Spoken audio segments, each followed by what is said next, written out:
മുത്തശ്ശൻ കണ്ടിട്ടുണ്ടോ ആദ്യത്തെ തൃശ്ശൂർ പൂരം? ആദ്യത്തെ തൃശ്ശൂർ പൂരോ?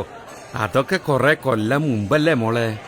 ഒരു 1796-98 സമയം. അന്ന് തൃശ്ശൂരിൽ നിന്നും കുറെ ദേശങ്ങൾ ആറാട്ടുപുഴ പൂരത്തിന് പങ്കെടുക്കാൻ പുറപ്പെട്ടു. പക്ഷേ ആരും ഒട്ടും പ്രതീക്ഷിക്കാത്ത നേരത്ത് ഒരു ഭയങ്കര മഴ.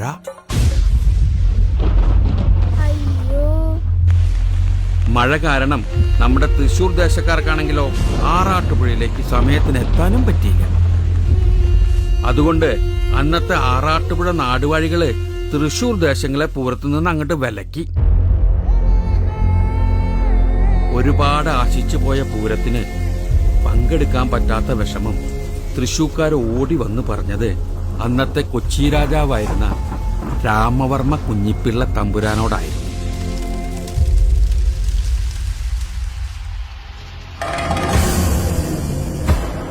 ഈ രാമവർമ്മ തമ്പുരാനെ വേറൊരു പേര് കൂടിയുണ്ട്, ശക്തൻ തമ്പുരാൻ.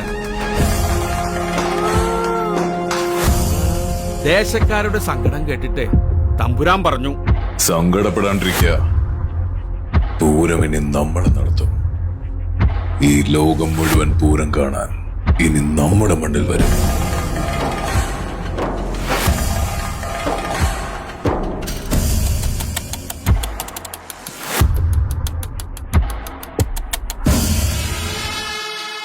ആറാട്ടുപുഴ പൂരവും തൃശൂർ പൂരവുമെല്ലാം നമ്മൾ ഒരുപോലെ ആഘോഷിക്കുമെങ്കിലും അന്നത്തെ നാടുവാഴികളുടെ ധാർഷ്ട്യത്തിന് മുന്നിൽ തോറ്റുകൊടുക്കാതെ മാറ്റി നിർത്തപ്പെട്ടവർക്കും തിരിച്ചുവരവുണ്ടെന്ന് തെളിയിച്ച ഒരു ജനതയുടെ കഥയാണ് തൃശൂർ പൂരത്തിന്റെ ചരിത്രം.